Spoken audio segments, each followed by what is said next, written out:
अस्सलाम वालेकुम dear viewers. I hope कि आप सब खैर खैरियत से होंगे।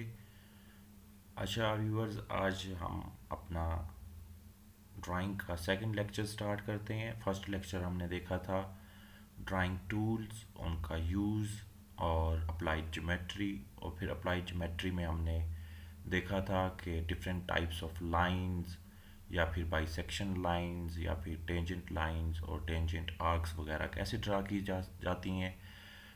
अब हमारा जो नेक्स्ट टॉपिक है वो है लेटरिंग और टाइप्स ऑफ लाइंस। तो जैसा कि मैंने प्रीवियस लेक्चर में आप लोगों को बताया था कि drawing is basically is a language of lines, या और ये भी बताया था कि drawing is a universal language. ठीक है, यूनिवर्सल लैंग्वेज मींस आपकी थ्रू आउट द वर्ल्ड जितनी भी ड्राइंग्स होती हैं उनमें जो लेटरिंग यूज़ होती है, टाइप ऑफ लेटरिंग वो सेम होती है। मतलब ए, अगर पाकिस्तान में ए को एक शेप में लिखा गया है तो बाकी कंट्रीज़ में भी ए को उसी शेप में लिखा जाएगा। तो इसलिए लेटरिंग बहुत ज़्यादा मैटर करती है आपकी ड्राइंग्स में। तो जब आप ड्राइंग्स को ड्रा कर रहे होते हैं तो आपने गोथिक लेटरिंग यूज़ करनी होती है, और आज हम देखेंगे कि वो उस लेटरिंग को हम परफॉर्म कैसे करेंगे अपनी शीट के ऊपर। देन हम जो different types of lines use होती हैं ड्राइंग्स के अंदर वो भी हम देखेंगे और फिर उनके यूजेस देखेंगे। ठीक है, लेट्स स्टार्ट। सबसे पहले हम अपनी लेटरिंग देखते हैं और उनके स्टैंडर्ड्स, जो ड्राइंग हमें उनके स्टैंडर्ड्स देती है वो देखते हैं। रिकमेंडेशंस क्या होनी चाहिए? Text style on the drawing must have the following two properties, एक legibility and second is uniformity. Legibility किस चीज़ की? उसकी shape, space between the letters और स्पेस बिटवीन द वर्ड्स, इन तीन चीज़ों पे। और यूनिफॉर्मिटी उसका साइज़ और उसकी हाइट और उसका लाइन थिकनेस। अब इसकी एग्जांपल्स अगर आप देखें तो ये एक एस्टीमेट एक वर्ड लिखा हुआ है यहाँ पे। अगर आप फर्स्ट वर्ड को देखें जो ये एस्टीमेट लिखा हुआ है तो इसकी हाइट भी यूनिफॉर्म है, इसकी हाइट में यूनिफॉर्मिटी है, मतलब इसके साइज़ में, और इसकी जो थिकनेस वगैरह है उसमें भी यूनिफॉर्मिटी है। ठीक है, और अगर आप देखें तो इनकी शेप, ठीक है, वो भी तकरीबन लिजिबल है, और उसकी जो स्पेसिंग बिटवीन द वर्ड्स है या लेटर्स है वो भी लीजिबल है। ये हम आगे देखेंगे कि स्पेसिंग वर्ड्स के बीच में कैसी होनी चाहिए और लेटर्स के बीच में कैसी होनी चाहिए। और अगर आप एक सेंटेंस लिखते हैं तो उस सेंटेंस के अंदर जो डिफरेंट वर्ड्स यूज़ हो रहे होते हैं उनको कैसे लिखना होता है। तो ये जस्ट रिकमेंडेशन होती है लेटरिंग की। बेसिकली आपने ड्राइंग के अंदर जो लेटर्स लिखने होते हैं या लेटरिंग परफॉर्म करनी होती है, जिसे हम गोथिक लेटरिंग कहते होते हैं, वो हम स्ट्रोक्स की बेस पे करते होते हैं। वो अभी मैं आपको जब ड्रा करके दिखाऊंगा तो आपको स्ट्रोक्स लगाना आ जाएगा। आपने ये माइंड में रखना है स्ट्रोक्स को। जब आपको स्ट्रोक्स लगाना आ गए तो आपको लेटरिंग करना आ गई है। ठीक है, तो इसमें 4 टाइप्स के स्ट्रोक्स होते हैं। एक स्ट्रेट स्ट्रोक होता है इस तरह, मतलब अगर आपने आई लिखना है तो उसके लिए सिर्फ एक स्ट्रेट स्ट्रोक लगेगा। और होते हैं स्लांटेड, ठीक है, इसके लिए आपने इस तरह इंक्लाइंड स्ट्रोक्स लगाने होते हैं। एक होता है हॉरिजॉन्टल, उसके लिए आपने इस तरह का स्ट्रोक लगाना होता है, और बाकी होते हैं कर्व्ड, उसके लिए आपको इस तरह के स्ट्रोक्स लगाने होते हैं। अब इसकी हम एग्जांपल्स देखते हैं। अगर आपने आई लगाना हो तो अगर इन स्ट्रोक्स को देखें तो आई को लिखने के लिए, आई लेटर को लिखने के लिए कौन सा स्ट्रोक लगेगा? This one, straight. अगर ए को लगाना हो फिर कौन से स्ट्रोक्स लगेंगे, और बी को लगाना हो फिर कौन से स्ट्रोक्स लगेंगे। Let's see. सबसे पहले हम आई लेटर को देखते हैं। बिल्कुल एक स्ट्रोक लगा है, तो आप कह सकते हैं कि आई लेटर को लिखने के लिए just one stroke is required. A को कैसे लिखते हैं? ए में बेसिकली 3 स्ट्रोक्स होंगे। फर्स्ट स्ट्रोक ये वाला लगेगा, दूसरा स्ट्रोक ये वाला, और तीसरा ये वाला। ठीक है, तो ये 3 स्ट्रोक्स में लिखा है। और ए लेटर जिस शेप में यहाँ पे लिखा गया है ओवरऑल द वर्ल्ड ऐसे ही लिखा जाता है। आप इसको इस तरह नहीं कर सकते कि आप ये वाली साइड बिल्कुल स्ट्रेट रख दें, ये इंक्लाइंड हो और बीच में इस तरह टेढ़ा करके उसका ये वाली थर्ड स्ट्रोक लगे, नहीं। ए जिस वे में यहाँ पे लगा हुआ है कि फर्स्ट स्ट्रोक ये, सेकंड स्ट्रोक ये और थर्ड स्ट्रोक ये, ए लेटर इसी शेप में ओवरऑल द वर्ड लेटर किया जाता है, सॉरी ड्रा किया जाता है।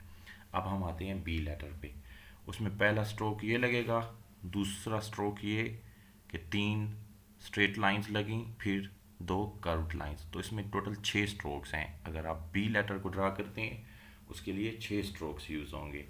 अगेन इसे देख लेते हैं। बी के स्ट्रोक्स 6, पहली स्ट्रेट लाइन, दूसरी हॉरिजॉन्टल लाइन, तीसरी हॉरिजॉन्टल लाइन, चौथी हॉरिजॉन्टल लाइन, पांचवी कर्व्ड और छठी कर्व्ड। तो ये आपका बी लेटर लग गया।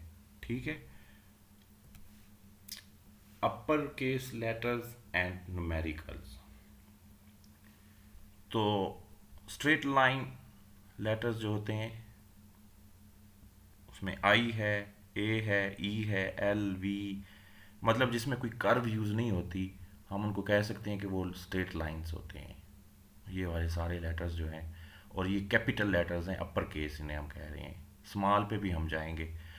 तो ये स्ट्रेट लाइन लेटर्स होते हैं। और कर्व्ड लाइंस और न्यूमेरिकल्स जो होते हैं जिसमें ओ आ गया, सी, क्यू, जी, इसमें सारी कर्व्स यूज़ होती हैं और साथ साथ स्ट्रेट लाइंस भी यूज़ होती हैं।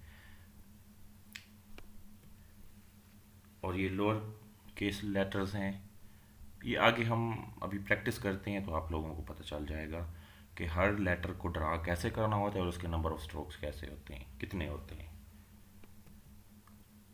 Stroke sequence. ठीक है। अभी हम स्टडी कर रहे हैं अपर केस को। तो आई लगाना है, तो आई के लिए जैसा कि मैंने हम पहले भी बताया था, एक स्ट्रेट लाइन लगेगी,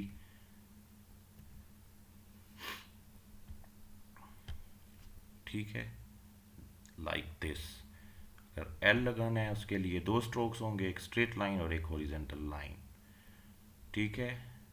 अगर टी लगाना है उसके लिए 2 स्ट्राइक्स होंगे इस तरह, एक हॉरिजॉन्टल लाइन फर्स्ट स्ट्रोक और सेकंड स्ट्रोक स्ट्रेट लाइन और वर्टिकल लाइन। अगर एफ लगाना हो उसके लिए 3 स्ट्रोक्स हैं इस तरह। अगर ई लगाना हो उसके लिए 4 स्ट्रोक्स होंगे इस तरह। और अगर एच लगाना हो तो एच के लिए भी 3 स्ट्रोक्स होंगे इस तरह।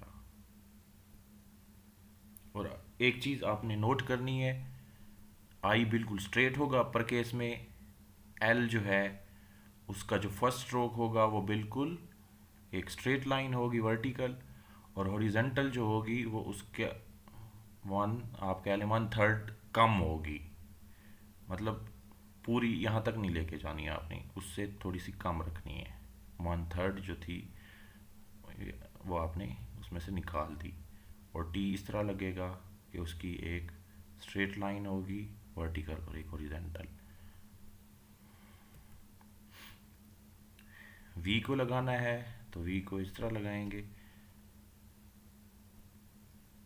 2 स्ट्रोक्स में। एक्स को लगाना है तो एक्स इस तरह लगेगा 2 स्ट्रोक्स में। डब्ल्यू को लगाना है तो इस तरह लगेगा 4 स्ट्रोक्स में। तो अगर आप डब्ल्यू को देखें तो डब्ल्यू हरगिज़ इस तरह नहीं होता कि एक ये स्ट्रेट लाइन हो फिर इस तरह जा रही हो ऊपर और फिर एक स्ट्रेट लाइन। डब्ल्यू को हमेशा अपर केस में इस तरह लिखा जाता है ड्राइंग में। इसके अलावा आप ड्राइंग के अंदर डब्ल्यू को यूज़ नहीं कर सकते, ये माइंड में रखनी है बात। इसी तरह एन लग गया,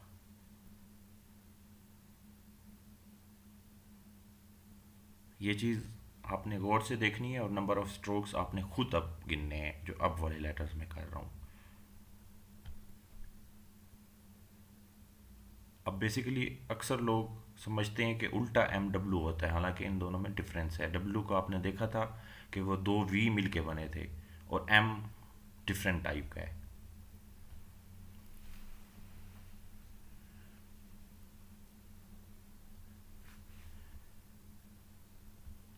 जी को इस तरह ड्रा करेंगे, को इस तरह,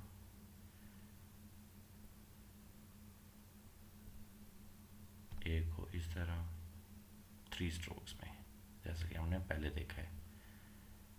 और अगर आपने 4 लिखना है तो 4 इस तरह होगा।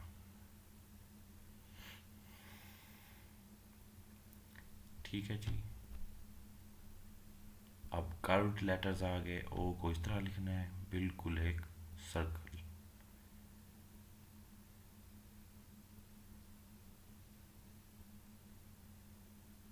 क्यू बिल्कुल वैसा ही सर्कल, ओ जैसा। और अभी हम अपर केस देख रहे हैं क्यू का, कैपिटल लेटर। और इस तरह एक लाइन लगा देनी है। सी कैसे होगा, इस तरह।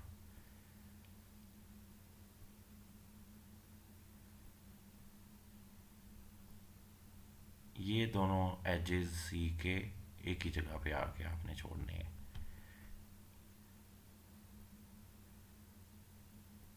जी इस तरह करेंगे आप ड्रा।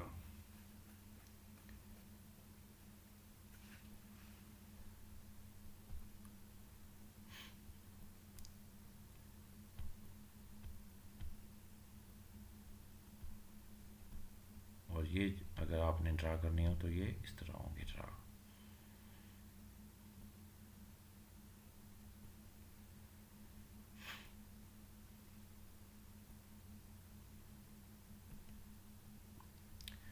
वन इस तरह ड्रा होगा,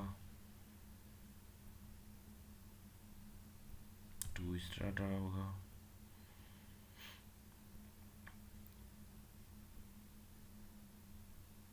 5 इस तरह ड्रा होगा,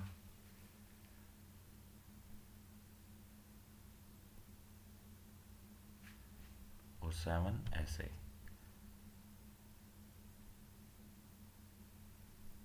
ओके जी। एस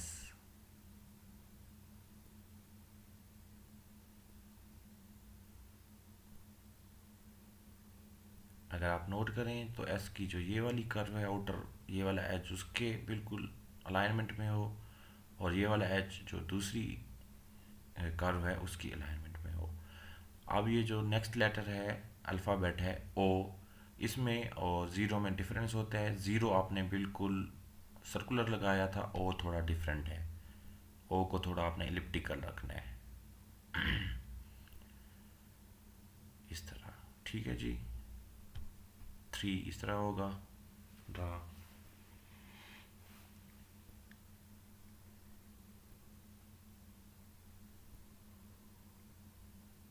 और 6 इस तरह।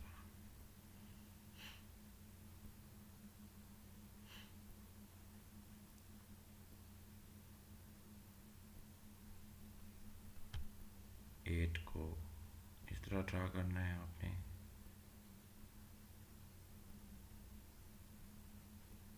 जो बॉटम इसका एक इलिप्ट है, इलिप्टिकल जो बॉटम पोर्शन है वो थोड़ा बड़ा होगा, और ऊपर वाला अपर जो है वो थोड़ा छोटा होगा। 9 इस तरह आपने करना है ड्रा। बिल्कुल अगर आप 6 को उल्टा कर दें, और इसमें भी याद रखना है कि 6 का जो ये वाला एज है, इसके जो कॉर्नर है ये वाला कर्व का, उसके बिल्कुल अलाइनमेंट में हो। इसी तरह 9 का भी ये वाला जो है ये उसके अलाइनमेंट में हो। अब हम लोअर केसेस को देखते हैं।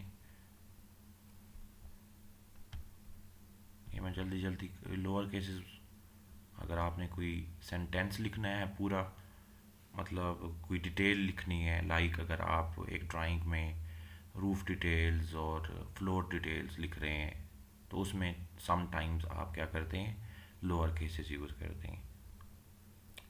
ये उसका कैप अपर केस है और ये उसका लोअर केस है। ये भी लोअर केस में ड्रा हुआ है, डब्ल्यू ड्रा हुआ है, एक्स, के एंड सी इस तरह ड्रा होंगे ये सब। बिल्कुल सेम जैसे यहाँ पे लेटरिंग ड्रा हो रही है, और जिन स्ट्रोक्स में हो रही है और जिस सीक्वेंस में हो रही है, सेम यही कॉपी यही यूज़ होंगे आपकी ड्राइंग बनाते वक्त।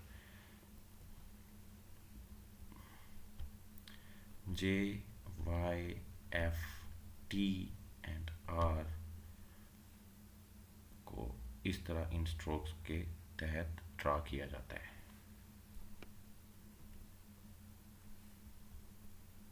लोअर केस में C, O, A, B, D, P, Q and E को इस तरह ड्रा किया जाता है।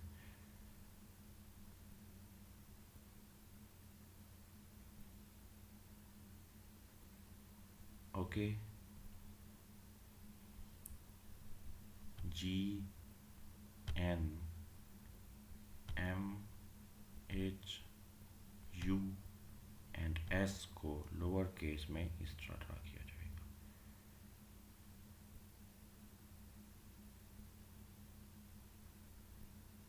ओके, अब हम आते हैं लेटरिंग के स्ट्रोक्स हमने देख लिए, अपर क्लास के भी देख लिए, लोअर क्लास के भी देख लिए, जो न्यूमेरिकल लेटर्स थे वो भी हमने देख लिए, लाइक 1 2 3 4 5 एंड 0 सारे। अब हम आते हैं वर्ड की कंपोजिशन पे, उसके बाद हम सेंटेंस की भी आएंगे। तो first point is space between the letters depends on the adjacent contour of the letter.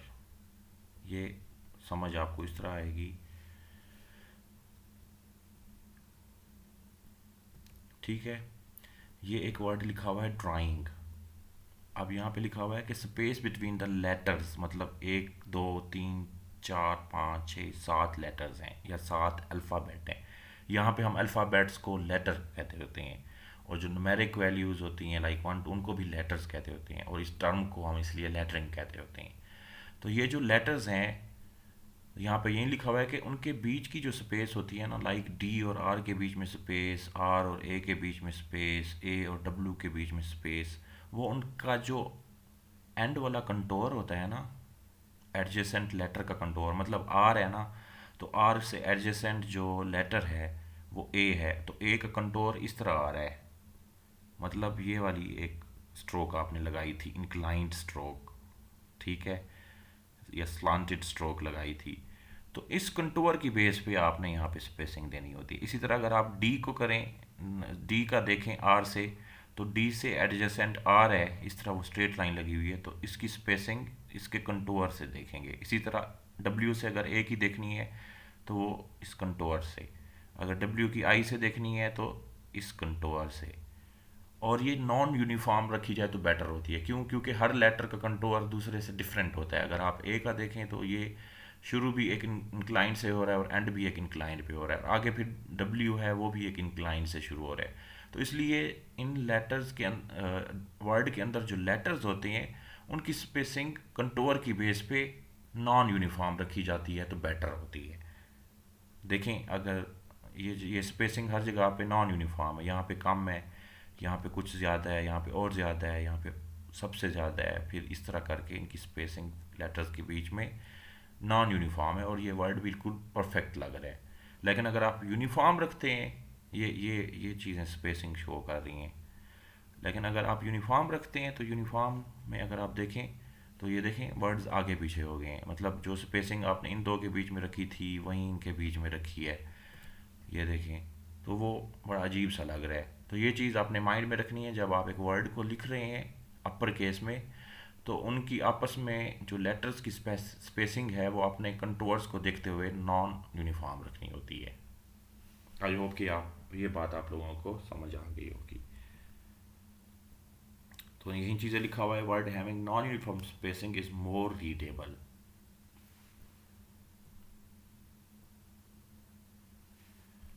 तो वही चीज़ अभी मैंने आप लोगों को बताई थी, ये कंटोर्स हैं इनके इस तरह करके वर्ड कंपोजिशन में। Contour can be denoted as a straight line, slanted line और कर्व लाइन, ये वो सारी चीज़ें जो मैंने आपको पीछे बताई हैं। अब एडजेसेंट कंटोर कैन बी, ये नीचे की तरफ इनकी स्पेसिंग, ये जो लिखे हुए हैं ना, ये जो ऑर्डर बना हुआ है इनकी नीचे की तरफ स्पेसिंग कम होती जाती है। वर्ड लिखते वक्त जो लेटर्स के अंदर स्पेस होती है, अगर वो इस ऑर्डर में हो तो अप टू डाउन स्पेसिंग कम होती जाएगी, like straight to straight contour हो, ठीक है। जैसे आई के आगे आई आ जाए, या आई के आगे एन आ जाए, या आई के आगे एम आ जाए, आई के आगे पी आ जाए, तो दोनों कंटूर स्ट्रेट आ गए हैं, तो इनकी स्पेसिंग ज़्यादा होगी। जैसे ये है आई और एन, ये अगर स्ट्रेट और कर्व आ जाए, जैसे I O Q R, straight slant आ जाए मतलब इंक्लाइंड हो, कर्व कर्व आ जाए तो उनकी और कम होगी, स्लांट कर्व आ जाए तो उनकी और कम, और अगर स्लांटेड हों दोनों, ठीक है, तो उनकी सबसे कम होती है। ये देखें, ये बिल्कुल कम और यहाँ पे भी बिल्कुल कम, ठीक है। तो अगर इस ऑर्डर में अगर आप याद कर लें, स्ट्रेट स्ट्रेट, इन कॉम्बिनेशंस को, straight straight, straight curve, straight slant, curve curve, slant curve और स्लांट स्लांट, तो अप टू डाउन स्पेसिंग कम होती जाएगी इन कंटोर्स की बेस पे। सेंटेंस कंपोजिशन, आपने वर्ड की कंपोजिशन देख ली है। आप डिफरेंट वर्ड्स को यूज़ करते हुए आपने एक सेंटेंस क्रिएट करना है। तो एक सेंटेंस के अंदर जितने भी वर्ड्स होते हैं, तो उन वर्ड्स की आपस में जो स्पेसिंग होती है वो एक ओ लेटर के साइज़ की छोड़ी जाती है, ठीक है। तो वही चीज़ लिखी हुई है, leave the space between words equal to the space required for writing a letter O.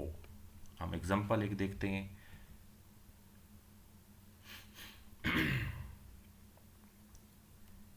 All, फिर ये एक वर्ड लिखा गया, एक ओ साइज की हमने, ओ लेटर साइज की स्पेस छोड़ी, डायमेंशंस आर इन, अगर इन से आगे लाइन ख़त्म हो गई है तो दूसरी लाइन फिर इस वर्ड से के अलाइनमेंट में स्टार्ट करनी है।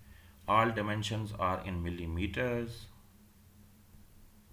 Unless otherwise specified. तो इस तरह अगर आपने एक सेंटेंस लिखा है कि all dimensions are in millimetres unless otherwise specified, तो हर वर्ड की अपनी कंपोजिशन तो आपने अभी पढ़ ली है, और वर्ड के बीच में स्पेसिंग जो है वो आपने एक और लेटर्स के स्पेस का छोड़ देना है। तो ये आपकी सेंटेंस कंपोजिशन होगी।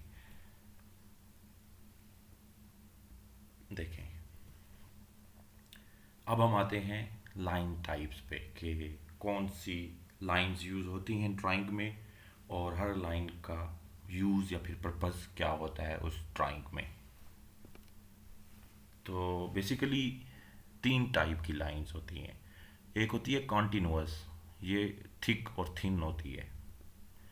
देखें तो ये कॉन्टिन्यूअस है, कहीं पे भी ब्रेक नहीं हो रही बीच में। एक होती है डैश, ये थिन लगाई जाती है। और एक होती है चेन, मतलब एक इसमें सेगमेंट बड़ा होता है, फिर थोड़ी स्पेसिंग के बाद एक सेगमेंट छोटा, फिर इसी साइज़ का एक और सेगमेंट, ठीक है। ये तो तीन तरह की बेसिक लाइंस होती हैं, कॉन्टिन्यूअस लाइन, डैश्ड लाइन और चेन लाइन। और जो कॉन्टिन्यूअस होती है वो थिक भी होती है और थिन भी होती है। इनकी यूजेस क्या हैं ये देखते हैं।